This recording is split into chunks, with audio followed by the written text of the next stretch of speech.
안녕하세요. 모닝쇼 김은별입니다. 네, 뉴욕 증시 벌써 4거래일째 오르고 있습니다. 계속해서 시장에 부담감을 줬던 미국의 10년물 국채금리는 순식간에 4.6%까지 급락하게 되면서 시장의 안정을 되찾아주고 있는데요.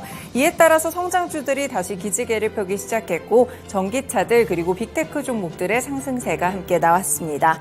사실상 이제 시장에서는 금리 인상은 끝났다고 보고 있고요. 과연 이 고금리가 어디까지 가게 될지 이 기간이 조금 더 포인트가 될 텐데요.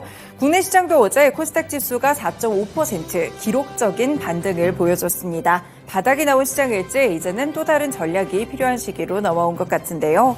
여전히 미증시, 국내 증시 모두 실적 발표도 많기 때문에 이슈와 더불어서 꼼꼼하게 살펴보실 필요가 있겠습니다. 모닝쇼도 오늘 뉴스부터 체크해보겠습니다.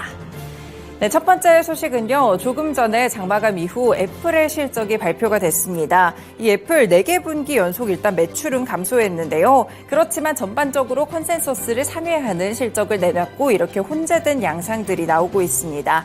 일단 애플은 3분기 895억 달러의 매출을 냈고요. 주당 1.46달러의 순이익을 기록했다고 밝혔습니다. 일단 매출은 컨센서스 892억 8천만 달러를 살짝 웃돌았다고 보실 수 있겠고요. 주당 순이익 역시나 1.39달러 정도가 예상이 됐기 때문에 이를 충분히 상회하는 모습이었습니다. 총 순이익도 일단 1년 전에 207억 2천만 달러를 기록했었는데 이번에는 229억 6천만 달러를 기록하게 되면서 확실한 성장세를 한 번 더 보여줬습니다.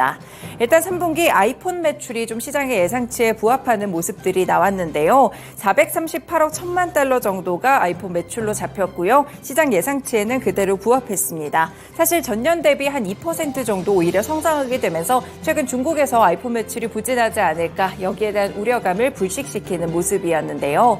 다만 조금 아쉬웠던 점은 아이폰을 제외하고 아이패드라든지 PC 쪽으로 맥 시리즈 같이 다른 하드웨어들의 매출은 줄어들었다는 점이었습니다.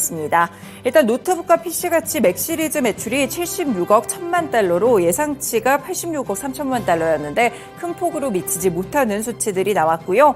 1년 전과 비교하더라도 34%가량 급락하는 그런 모습들이 있었습니다. 일단 뉴욕 증시 정규장에서 살펴보시면 거의 2% 정도 애플의 주가가 오르면서 177달러 선을 기록했고 시장에 기대감을 줬었는데요. 그렇지만 지금은 시간외에서 또 급락세가 나오고 있습니다. 이렇게 애플의 실적이 나오게 되면서 일단은 좀 좋지 않았던 포인트를 조금 더 크게 잡고 있는 듯한데요. 이후에 또 정규장에서의 흐름 살펴보시는 게 중요할 것 같습니다.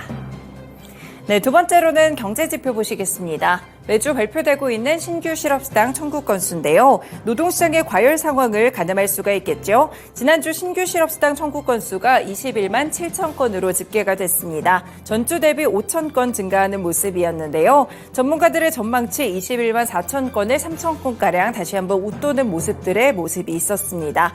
일단 7주 만에 가장 높은 건수를 나타냈다고 살펴보실 수 있겠고요. 그동안 신규 실업수당 청구 건수는 9월 이후에 20만 건 전후를 해서 등락세를 계속 거듭하고 있는 모습들을 기록하고 있는데요. 이번에도 이런 수치가 나왔다는 점 함께 체크해 보실 수 있겠습니다. 그리고 최소 2주이당 실업수당을 계속 청구하게 되는 계속 실업수당은 건수는 181만 8천 건으로 전주 대비 3만 5천 건 증가했는데요. 계속 실업수당 건수는 지난 9월 셋째 주 이후 6주 연속 지금 상승세를 유지하고 있습니다. 일단 실직자들이 일자리를 새로 구하는 데는 어려움이 커지고 있다는 점을 시사하고 있는데요. 이번에 파월 연준 의장의 발언에서도 알 수 있었겠지만 이 노동시장에 식어가는 이런 부분들이 상당히 중요합니다. 노동시장의 과열이 해소되는 것이 지금은 연준의 스탠스에 상당히 중요하게 영향을 미치고 있는데 일단 신규 실업수당 청구 건수를 살펴봤을 때는 아직까지 고용시장이 탄탄하다는 점 함께 확인해 보실 수 있겠습니다. 네, 마지막으로 국제정세 체크해봅니다. 제닛 옐런 미국 재무부 장관이 현지 시간으로 2일 바이든 정부는 인도태평양 국가와의 무역과 투자를 확대하기 위해서 최선을 다하고 있다라고 밝혔습니다. 옐런 장관은 일단 워싱턴 DC에서 주최한 강연에서 분명하게 말하지만 미국이 인도태평양을 외면하고 있다는 주장은 완전히 근거가 없는 것이다라고 밝혔는데요.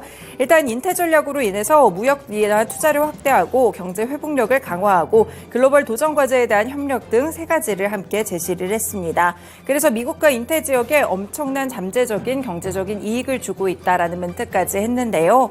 이와 더불어서 지금 미중에 대한 정상회담을 앞두고 있는 상황인데요. 중국과의 관계도 언급이 나왔습니다. 대중국 견제 관계에서 이 디커플링이 아닌 디리스킹을 추구하고 있다고 재차 강조했습니다.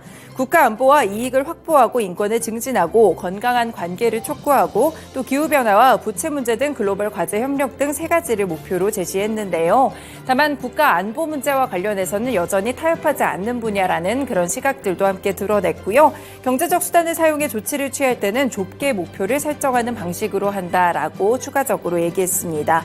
그리고 캠프 데이비드 정상회의도 함께 거론했는데요. 바이든 정부는 한국과 일본과 함께 각국의 공급망을 강화하기 위한 집단적인 노력을 추구하고 있다면서 내년에 있을 첫 한미일 재무장관 회의 역시나 기대하는 사항이다라는 이런 이야기를 함께 남겼습니다.